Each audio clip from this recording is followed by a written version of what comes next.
नमस्कार दोस्तों, हमारे अपने YouTube channel Subhash Chandra success point first पर आप सभी दोस्तों का हार्दिक स्वागत है। दोस्तों, अगर आपने हमारे YouTube चैनल को सब्सक्राइब नहीं किया, लाइक नहीं किया है, कमेंट नहीं किया है, सभी दोस्तों से शेयर नहीं किया है तो आप शेयर करें और सब्सक्राइब करना बिल्कुल नहीं भूलें। दोस्तों, हम बात करते हैं संविधान निर्माण में राजस्थान का योगदान और बात करते हैं 3 नंबर टॉपिक में जय नारायण व्यास जी के बारे में। तो जय नारायण व्यास जी का जन्म 18 फरवरी 1899 में जोधपुर में हुआ। श्री जय नारायण व्यास 1927 में तरुण राजस्थान के प्रधान संपादक तथा 1936 में अखंड भारत के प्रकाशक रहे।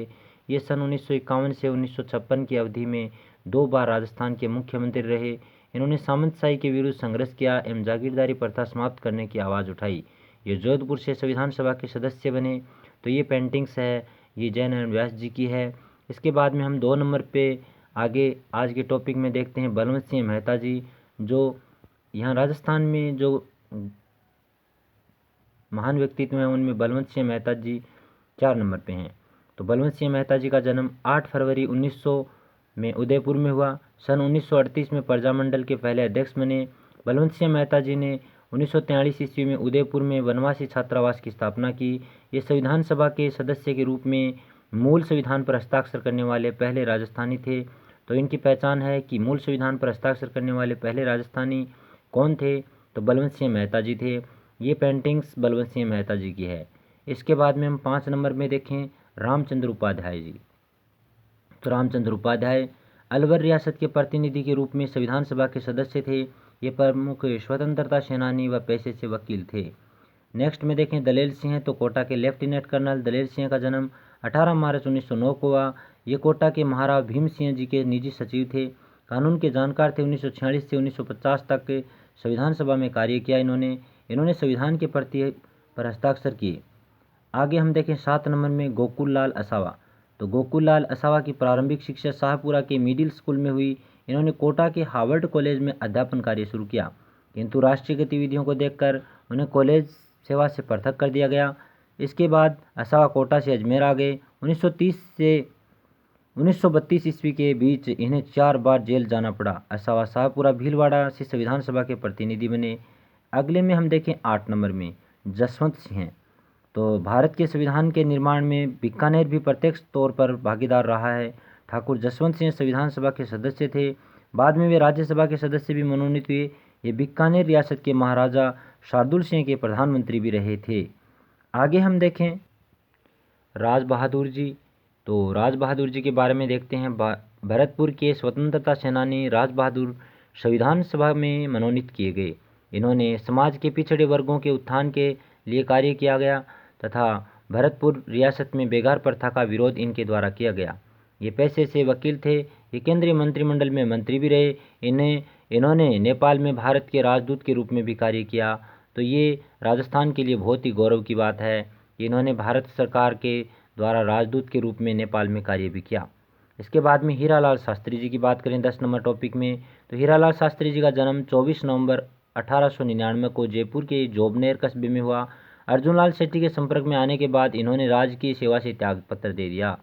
संविधान सभा में इन्होंने सभी नागरिकों के लिए समान अधिकार की वकालत की थी। शास्त्री जी ने टोंक जिले के निवाई तहसील के वनस्थली ग्राम में जीवन कुटीर नामक संस्था की स्थापना की। इनके माध्यम से समाज सेवा की दिशा में महत्वपूर्ण कार्य किया गया। इसके बाद वे जयपुर प्रजामंडल से जुड़े रहे। ये अखिल भारतीय देशी राज्य लोक परिषद के प्रधानमंत्री और राजस्थान के प्रथम मुख्यमंत्री भी बने थे। तो ये जो पेंटिंग्स है ये हीरालाल शास्त्री जी की है और ये इनके बारे में विस्तार से वर्णन है। इसके बाद में हम 11 नंबर में देखें सरदार सिंह। तो खेतड़ी के राजा सरदार सिंह संविधान सभा के सदस्य रहे। सरदार सिंह 1950 से 1952 के बीच अस्थायी संसद के सदस्य भी रहे। फिर 1952 से 1956 के बीच राज्यसभा सदस्य रहे।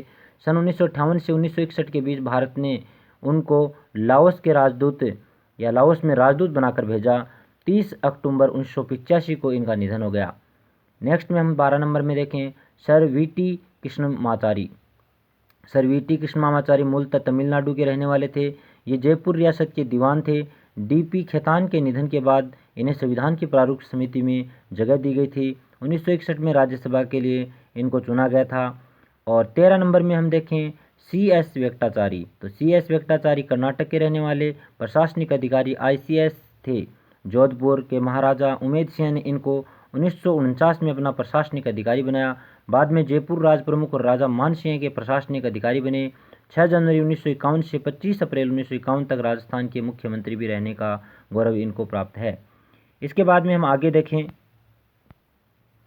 सरदार KM पन्नीकर। केरल राज्य के रहने वाले सरदार KM पन्नीकर ने ऑक्सफोर्ड यूनिवर्सिटी में शिक्षा प्राप्त करने के बाद भारत लौटकर अलीगढ़ तथा कलकत्ता विश्वविद्यालय में अध्यापन कार्य किया। ये पाटियाला राज्य के विदेश मंत्री रहे तथा बाद में बीकानेर राज्य के प्रधानमंत्री बने।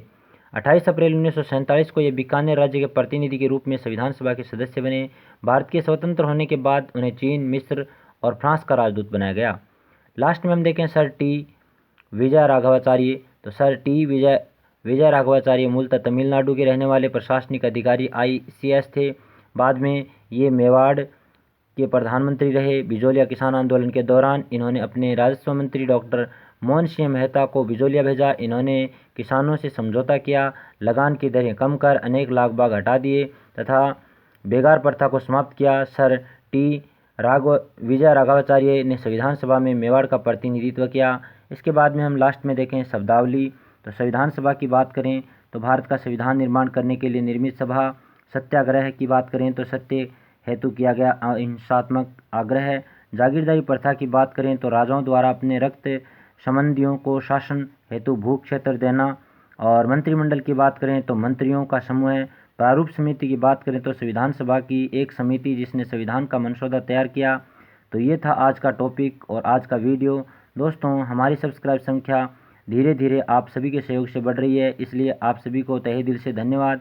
आपने हमारा वीडियो पूरा देखा, इसके लिए भी आपको बहुत बहुत धन्यवाद। दोस्तों, अगर आपने हमारे यूट्यूब चैनल को शेयर नहीं किया है, सब्सक्राइब नहीं किया है, लाइक नहीं किया है, कमेंट नहीं किया है, तो आप लाइक करें, शेयर करें, कमेंट करें, सब्सक्राइब करें।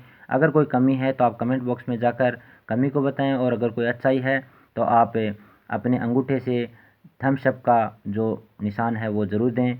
जय हिंद दोस्तों, जय माँ सरस्वती। स्वस्थ रहें, खुश रहें, हमेशा जीवन में आगे बढ़ते रहें और हमेशा हमारा साथ ऐसे ही बना रहे। आप सबका साथ हमारी पहचान, आपका विश्वास हमारा विश्वास। जय हिंद, जय माँ सरस्वती।